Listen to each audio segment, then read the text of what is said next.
freaking first cut. Golly. What's going on, YouTube? Rick here, and we're breaking down every square inch of round one at the Masters. So make sure you hit the like button. Make sure you are subscribed, and we're going to jump into it right now. Welcome to the First Cut Podcast. I'm Rick Gehman, and this is your round one recap for this week's Masters. Joining me to break it all down, Greg DuCharme is here. Greg, welcome. Day one is in the books. What a day it was. That was, I'm exhausted. There was a lot of excitement there. Kyle Porter is not technically here. He's there. KP, welcome in from Augusta, Georgia. I'm exhausted too. It feels like 100 things happened today. This podcast is going to need to be like 80 minutes long. Let's start with how tired we all are. All the build up to this, and we finally got 18 holes from all of these guys. I'm sure there's going to be a lot of people feeling sorry for us. Sure. Yeah, that should be the takeaway. We watched golf all day. I'm feeling terrible about it. I actually ran around the course all day, so I have a little bit more legitimate reason than you guys. You got the steps in. I just spun around in circles on my office chair all day long. All right, let's just jump right into this. Tiger freaking Woods not only played golf on Thursday at the Masters, but he shot a 1 under 71. A lot to unravel here. Greg, let's start with kind of your initial takeaways from Tiger's round. It was brilliant. It was so well thought out. I mean, I went through, after watching it, I went through the tape, which is, by the way, one of my favorite things about this. You go on masters.com and you can watch the tape of every shot. It's so cool. And Tiger, I had one downhill putt, and it was his par putt at 8. Everything else was uphill. The golf course, if you only watch Tiger Woods, the greens looked so slow, because he was always in position. He was always underneath the hole. It was brilliant strategy. And he kept his short shots under the hole. He was willing to leave it. I mean, like the shot at 1, he left it 8 feet short and was able to make, but it was an easy putt. He left himself with easy putts, very limited stress today. I described his rounds at some point on HQKP as impressive and fair, right? On the fair side of it, I thought he hit some sloppy shots that he got away with. I'm thinking about him getting up and down at 9. He did make a messy bogey at 8, but he was paid off in some situations. And the par he made on 18 after clipping the tree and driving at 196, he probably got away with one there. All things aside, very impressive to be under par in this moment. Yeah, I think it was the best 71 in Masters history, right? All things considered. Like, I don't think that's a crazy thing to say, is it? I mean, things considered, no. I don't think that's unfair, but you still can look at it and say, well, I mean, he was in position on 8 for he had 50 yards into 8 too. 8 was horrible. That was bad. It was interesting though, being out there, because he hit some shots that were like, whoa, like that. There was like some real speed. And then he hit some shots with like 3-wood or driver that were just kind of wipey and just sort of like, just not half-hearted, but it wasn't like full send, right? And so I think it's kind of unbelievable that he shot 71 with, first of all, not having played in 500 days. Second of all, almost losing his leg 14 months ago. And third of all, just hitting some shots that you're like, that looked sort of half-hearted, not half-hearted, but just like, his body can't go at it like it used to. So the shot on 6 was unbelievable. The shot on 16, I was there for that. And when he made the putt, that putt was sick. But the putt when he made that putt, it sounded like he had just taken the lead on like a Saturday afternoon. That's how loud it was. I mean, it was living history today at Augusta National. I don't think that's like too big of a thing to say. It was extraordinary to watch and just a joy to be a part of. Is it a concern that his driving distance was 270? He was shorter than Mike Weir.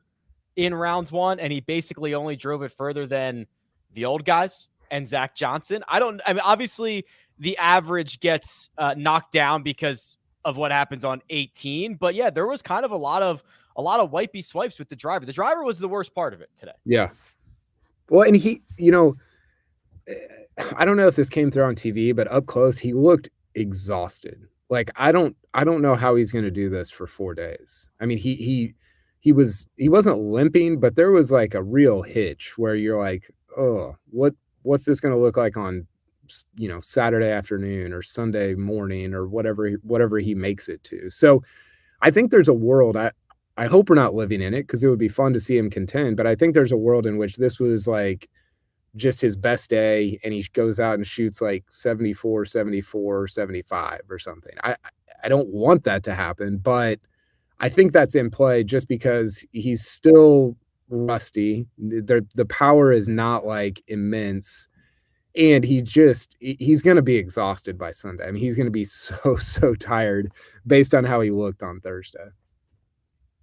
The positives out of this round, Greg, there's plenty of them. The fact that he teed it up, we'll start there. But, this round, it could have been 69. It could have been 75. It settles into a 71. You could argue he gets robbed on 5. The putt that is in the throat that lips out, that could have been another birdie there. If you put Tiger Woods 50 yards from the pin, lying 2 on a par 5, like he gets up and down a lot from there, or at worst makes par. He made bogey. You could argue he left 2 or 3 out there. Yeah, 8 should not have been. I mean, you're not going to make birdie from there every single time, but you should not make 6 from that spot. And he knows that, and he'll be upset probably most about that one. 14 was disappointing because he had 7 feet straight up the hill for par and missed it. Maybe not straight, but right up the hill, and he missed it.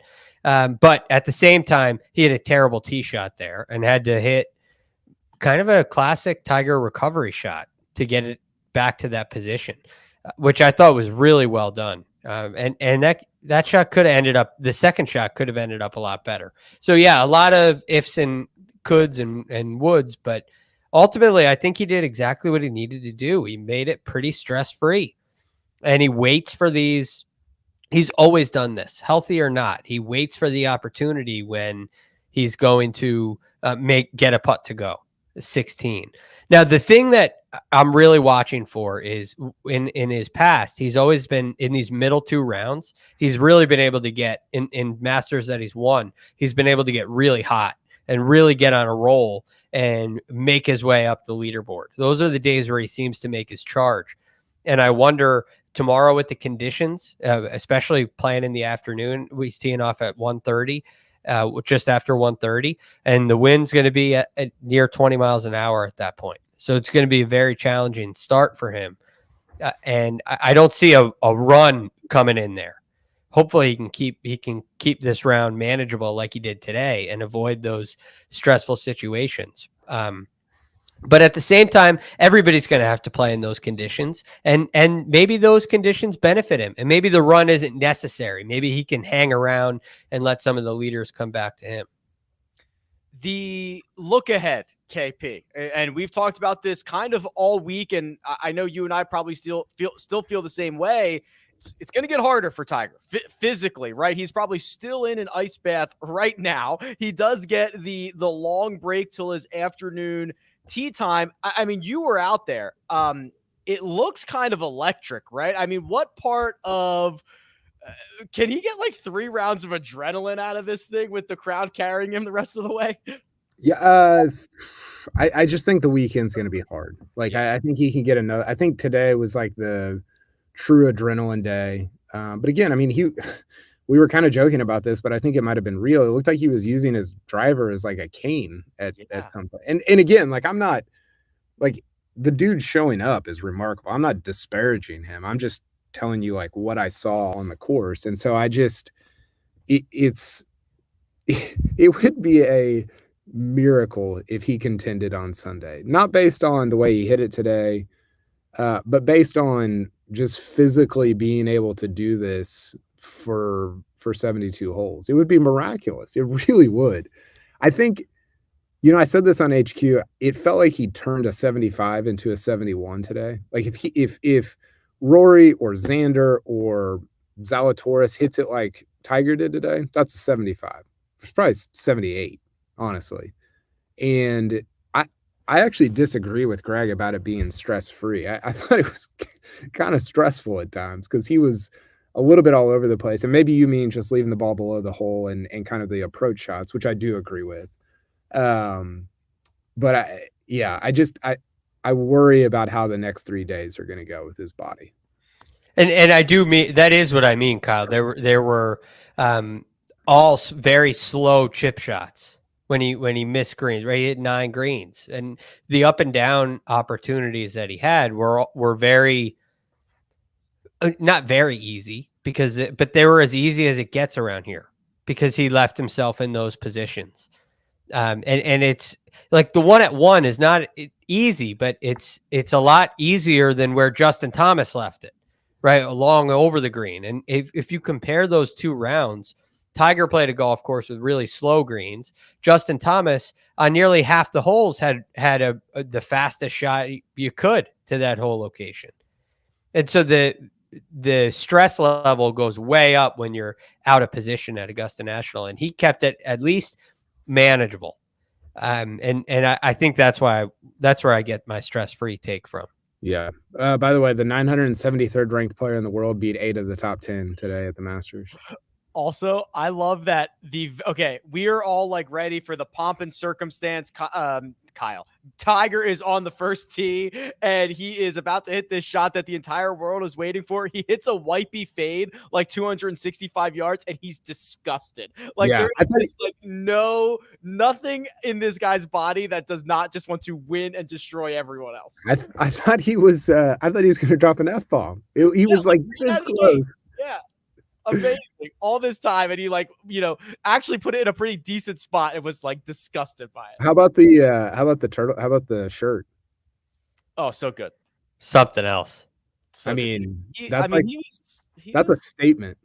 Yeah, man. He had some good he had some vintage Tiger F bombs out there. It was great. Yeah, he was feeling himself. I hope he keeps it up. It's extraordinary. I mean, it's people see the name Tiger Woods and they're like, oh yeah. And it's like, you do not understand what is transpiring here. Like, it's unbelievable what he's doing. And it would be a ton of fun to cover throughout the rest of the weekend. Tiger Woods T10 at the Masters after round 1, 4 shots back of the lead. Something I never thought I would say. I thought you were going to jump in, Greg. Sorry. I thought I cut you off. No, not at all. I did not expect this either. Once he played, I understand how he can do this because the scoring didn't get that low today. And that's a real advantage for him going forward. The course played so difficult for there being so much rain. I know. It's really surprising to me. But I think those par 5s on the second 9, 13 and 15 played a lot tougher than normal. They weren't gimme, especially 15. 15's different now. A lot more layups. I mean, you saw guys laying up from the middle of the fairway. Yeah, they didn't change. I mean, they didn't change it a ton. It is noticeable. Rory was talking about this, but you notice out there how the fairway slopes pretty hard from right to left. And so if you don't hit like a pretty like high fade off the tee, like if you hit a draw off the tee, your ball can run. And this happened to Tiger. Your ball can run into like almost a 14 if it's like rolling. So yeah, that hole is, I don't know. I don't know if you want the risk reward. There wasn't enough reward today. It didn't feel like I didn't see every shot into 15, but I'm interested to see how that hole plays on the weekend.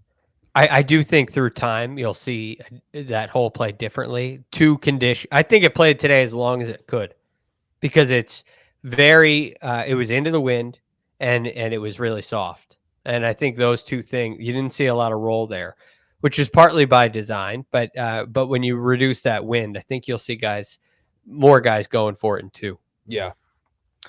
All right, let's talk about the top of the leaderboard and all the other storylines that are going on down there at the Masters. But first, we're going to take a quick break and hear a word from our partners. The Covenant will not stop There is something within us. Something sacred. Something worth protecting.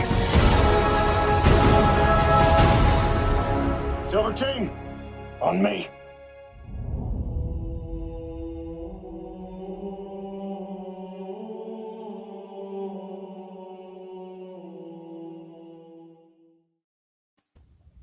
And we're back. Sungjae Im is your first round leader at the Masters. He gets off to a birdie start. That's right, 3 in a row out of the gate before adding another at 7. He would give 2 back at 10 and 11 before making eagle. That's right, eagle on 13 and 1 more birdie at 15 for good measure. KP, we've seen Sungjae near the top of the leaderboard at a Masters before.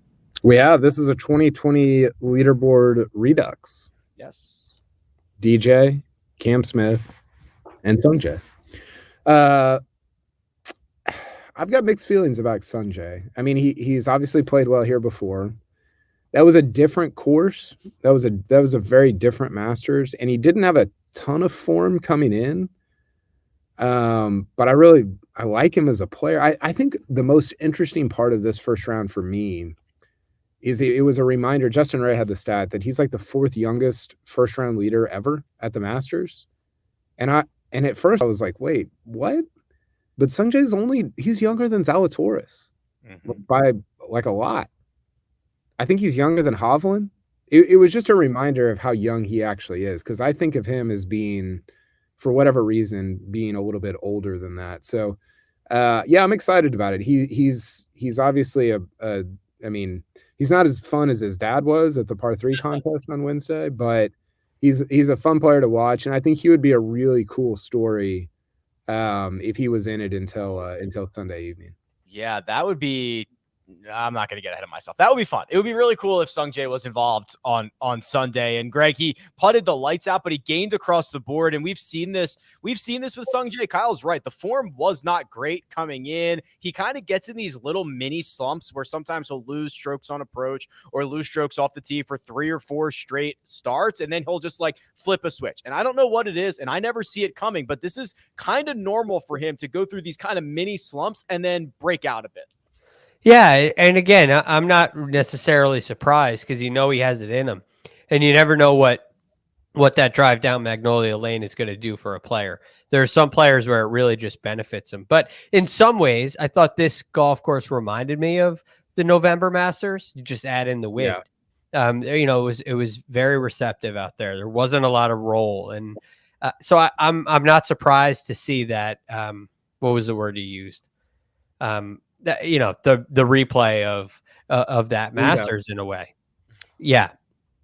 I do think the golf course is going to change as the week progresses. With no more rain forecasted anyway, and a lot of wind, I think you're going to see this golf course dry out quite a bit. And so the next 3 days should be different, but he was great today. His strategy was brilliant, and he got a couple of putts to fall. So he's not going to have to putt like that to stay in contention here. He's just got to keep using his head the way he did today. If I would have told you that Cam Smith, one of the hottest golfers on the planet, made a double on number 1 and a double on 18 KP, I could have gotten like mortgage payments out of you for what his score was going to be. And we would have gotten nowhere near a 68, which is what he actually shot. That is 8 birdies offsetting 2 doubles for 4 under and 1 shot off the lead. Cam Smith might be who we thought Jordan Spieth was. My God. He is just rolling. 18 birdies in his last 36 holes at TPC Sawgrass and Augusta National. 18 birdies.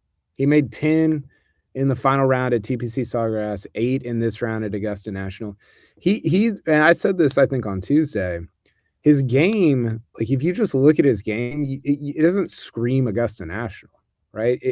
And yet his record here is unbelievable. I mean, I was thinking about this. I was so frustrated with myself over my JT pick, which I don't really want to talk about. But I was like, if JT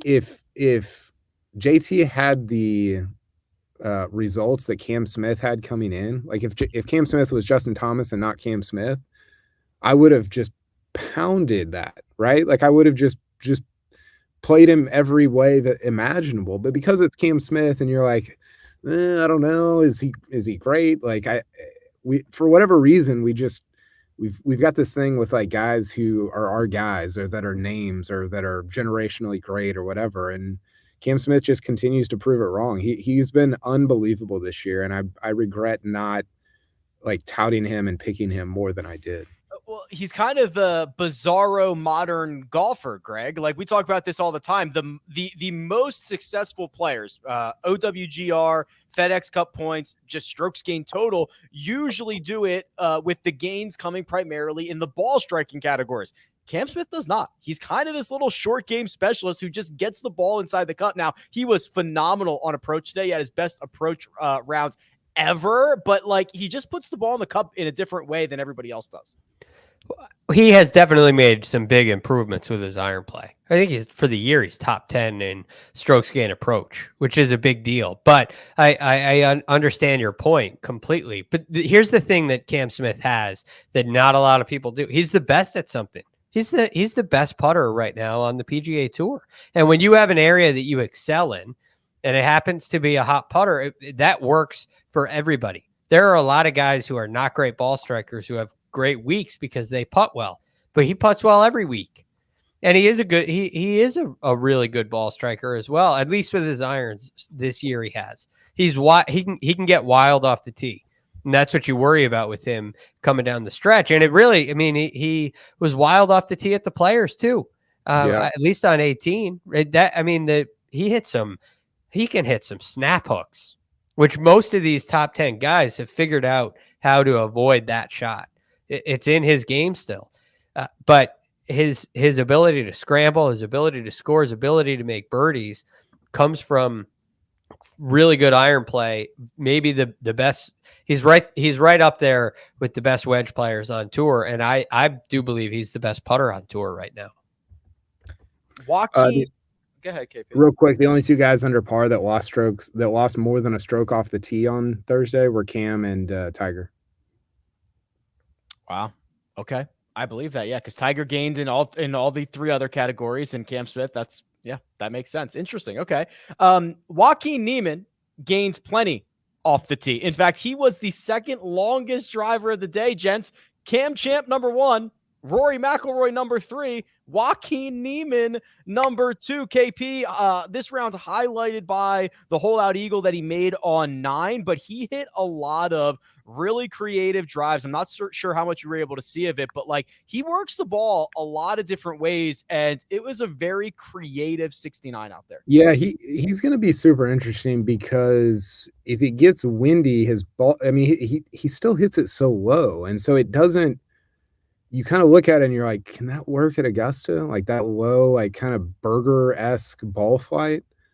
It did on Thursday, right? And so you wonder if the wind coming in might help somebody like him. I had it's got to be rough on Tiger's back just to watch him, his move at the ball. I was thinking about that. That's something else. Not that I really we need to get into this rabbit hole, but I'm interested to see what the Joaquin Niemann swing evolution is for the next 15 years, because there's no way, he's young and flexible. There's no way he could do that move forever. Well, he doesn't have to. I mean, he'll be 25 and been on tour for 20 years. I mean, that's true. That's very true. He's been out there forever. He was great on Thursday. I had something else on him that I can't remember. I did watch a lot of him because it was hard to see stuff. You're out there and you're like trying to catch glimpses of Tiger, and it's just kind of a circus. But yeah, I'm really fascinated by how he plays if it's super windy over like on Friday and Saturday. Greg, if we would have said on Monday, just play the hottest golfers on the planet, we would have included Cam Smith in there. We would have included Scotty Scheffler in there. He had himself a little bit of I don't want to say a slow start, but a solid start out of the gate. He pars his first 7 holes, takes advantage of 8 and 9, adds another birdie at 12 and another at 17, and he's bogey free going to 18 before the blemish. End of the day, it's a 69, and Scotty's just doing Scotty things. He's looking really good. He didn't make very many mistakes today. He was really smart today. The one thing about him that I find interesting, and it's interesting why he's playing well here and why he's played pretty well here in the past.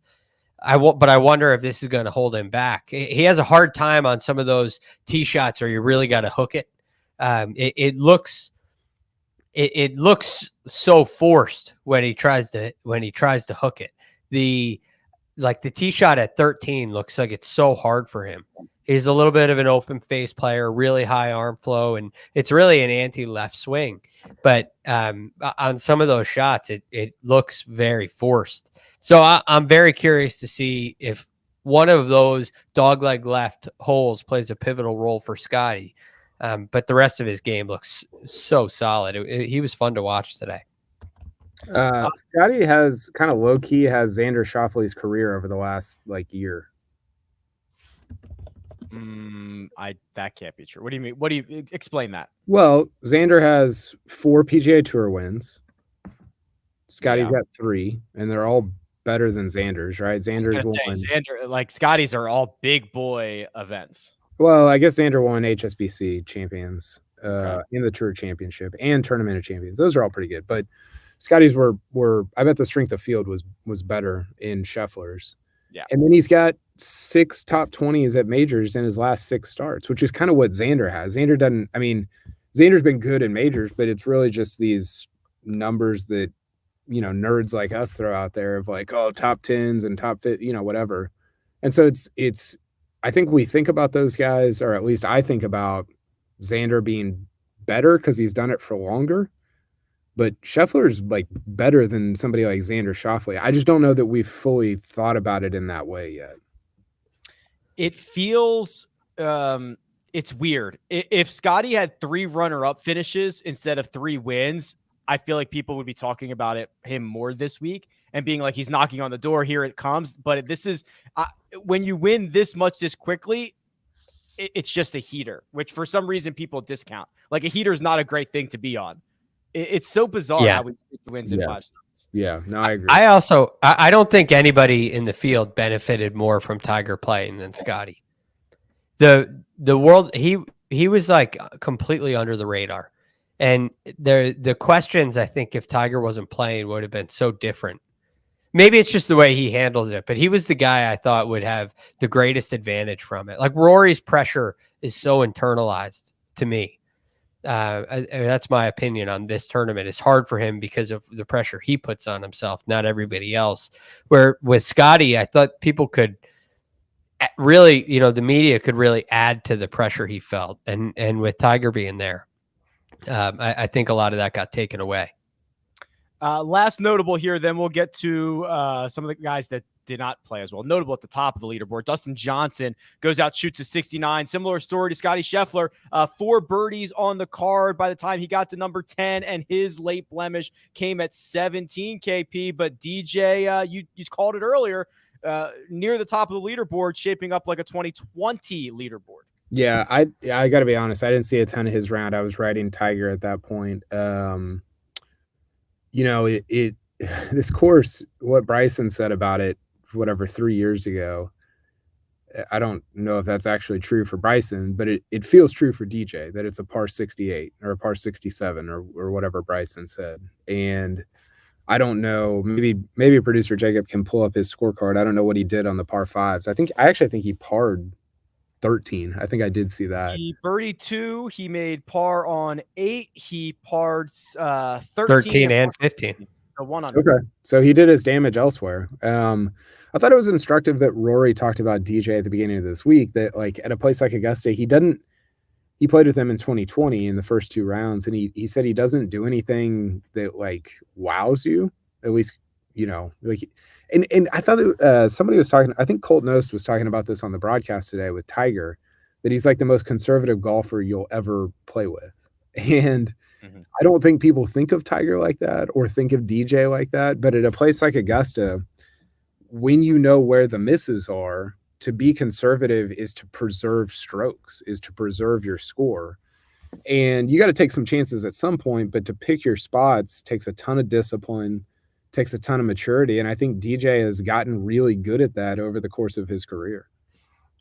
It's the beauty of Augusta National, where if you're hitting it really well, you feel like you can go at any flag, but you will be punished if you do that.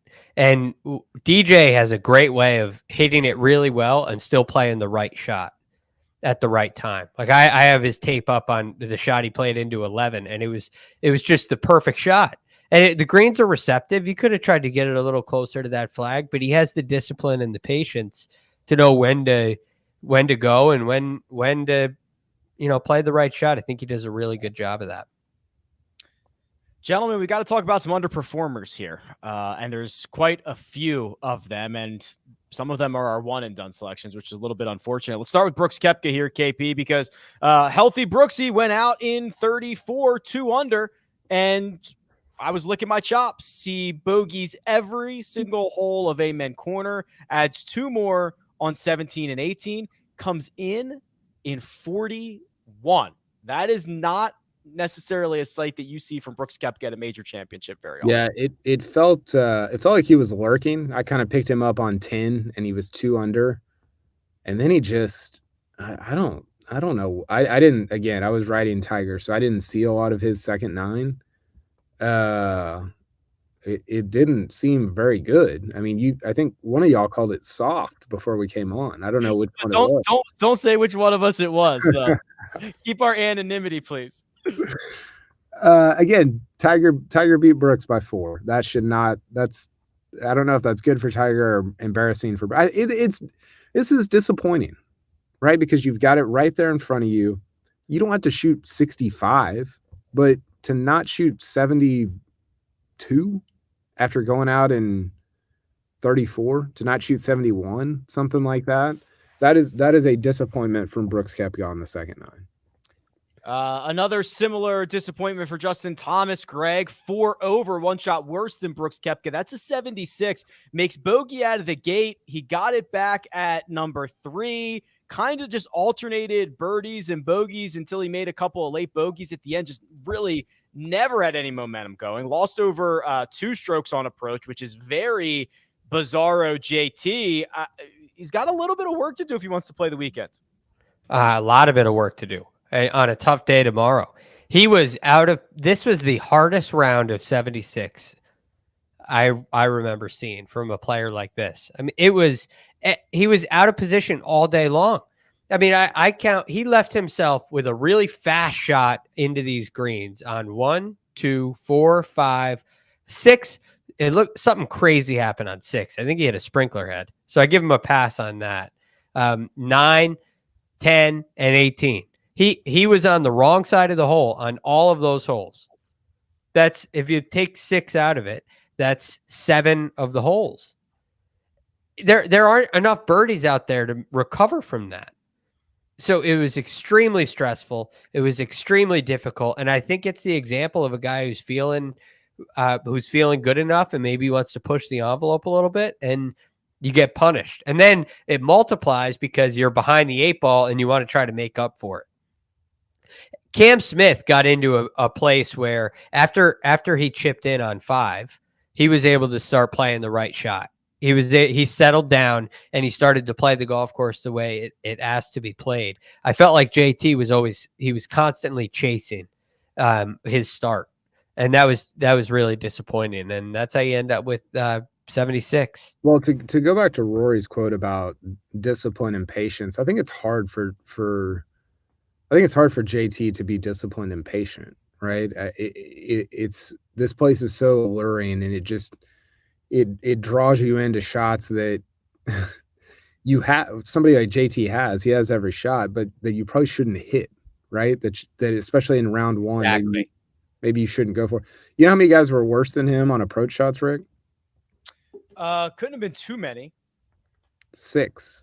Oof. 2 of them are amateurs, and 1 was Sandy Lyle. So that's not good. By the way, if you're Sandy Lyle, how old is Sandy Lyle? It's like 64. Dude, man, that's the dream right there. Just go out, shoot 82 around Augusta National once a year. I'm loving that. Like, I need that gig. I guess I got to win the Masters first. He is 64, by the way. That was unbelievable call by me. That's pretty good. Luke List lost a ton of strokes on approach too. That was one of his worst rounds. Yeah, not good for JT. Not good. No, it's disappointing. His record at majors is not good, and that I think is going to become, if he keeps winning on the PGA Tour, and I presume he will, that's going to be a real storyline for his career.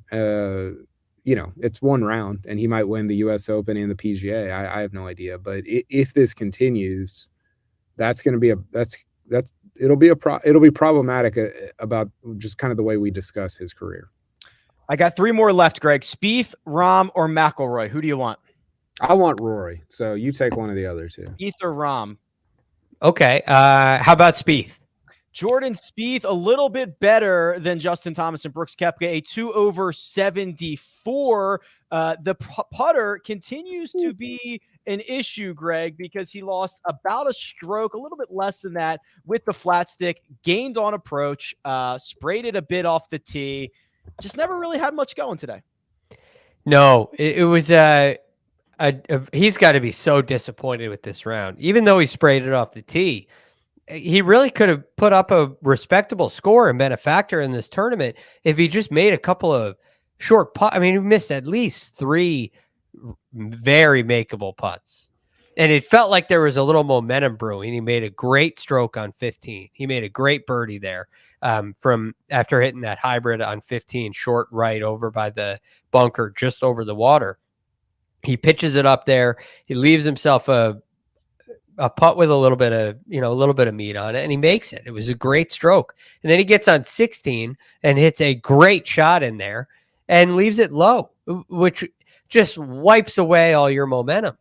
So that was really disappointing. And the problem for me is this was what happened last week. This is what happened last year. And I just that's the area that needs his attention right now. And it was the area of it that needed attention last year, and he changed his golf swing. I wish he would just put a little more attention into that putter, which is what makes him great. And it seems like it's been the problem for a while now. Yeah, it really has. I'll take Jon Rahm here, 1 over par on his par 5s. Continues to struggle with the flat stick. He drove it well, but that's about it. If you're Rahm, it's a 2 over 74, just 1 shot worse than Rory McIlroy, who KP gained over 2 strokes with the driver. One of his better driving rounds of the year, but is going to feel like he did not get as much as he would have liked from that round. He finished 3rd in distance, you said, right? Correct. He hit 12 of 14 fairways. Beautiful. And he shot a 73. Oof. I mean, what did he do on the par 5s? He birdied 2, par 8, par 13. He was 1 under on the par 5s. That can't happen, man. Like, that cannot happen, right? He still should have shot 69, even playing the par 5s 1 under. I mean, how does he hit it like that, and Tiger hit it like he did, and Tiger beat him by 2? This is the thing, Kyle. When you play a conservative strategy, like if you ask Tiger what his most valuable on-course attribute is, he says his lag putting, because the lag putting is what allows him to utilize his whole strategy. And what Rory did today was deploy the right strategy. It was great. I mean, he played the right shot at the right time. And it's the inability to capitalize on those opportunities. You have to be tidy around the green, especially when you get close to the hole. Tiger he's not. Simple as that. Well, and what I think to sum up what you're saying, he doesn't score. Like exactly. He hits great shots, but he doesn't score. Cam Smith scores. Like that's all he does is score, right? And it's unfair to compare Cam Smith to Rory. Rory's got 4 majors, 20 I mean, Rory's great. But to hit it like that off the tee and then not score at all is just, It infuriates me. It's got to infuriate him, right? He's got to just be out of his mind about not being able to put something together in the 60s after hitting 12 of 14 fairways and being third off the tee. And I mean, he was the only guy in the field over 2 strokes gained off the tee, and he shoots a 73. That is that's a bummer. Tiger, I always felt like Tiger got the most out of his rounds. Like he always is squeezing something out. He's getting a little. He's gaining on whatever his performance was. And Rory is the. It always feels like he's leaving it all out there. Like there's so many shots he leaves out there. The 3-putt on 14 was it kind of unraveled after that. And I feel like it does seem like at Augusta sometimes, especially early, he's always kind of on that edge of like if one hole goes bad, there might be 4 out of 5 that go bad. And it seems like he was doing all right with that though. Well, not at the end. He bogeyed what, 3 of his last 5? Yeah. But he like I'm making my notes on it, and he misses at 6, misses a short one at 8, and I'm still he's hanging in there. And if he 2 putts at 14 and 16, this could be a different round, different place in this tournament. But that's what we're saying. Is he didn't? Right. You have to score. Yeah, and he didn't. It's 4 short putts that he missed. You think about the difference in how we would be talking right now if he shot 69 or 70, which is what it could easily be 70, even if he misses 1 short one. I mean, you can't shoot over par if you gain 2 strokes off the tee. That just can't.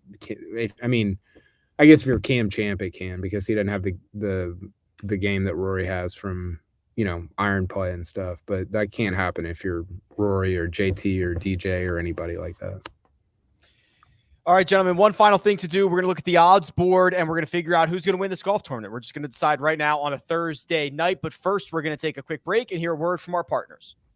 And we're back. We'll pull up the odds here from Caesars Sportsbook. We'll compare them to the leaderboard. But Justin Ray notes, gentlemen, that since 2005, there have only been 2 instances of a golfer winning from outside the top 10 after round 1. Those only 2 instances. Yeah. Go ahead, Kyle. Tiger in 2005 was T33, and Tiger in 2019 was T11.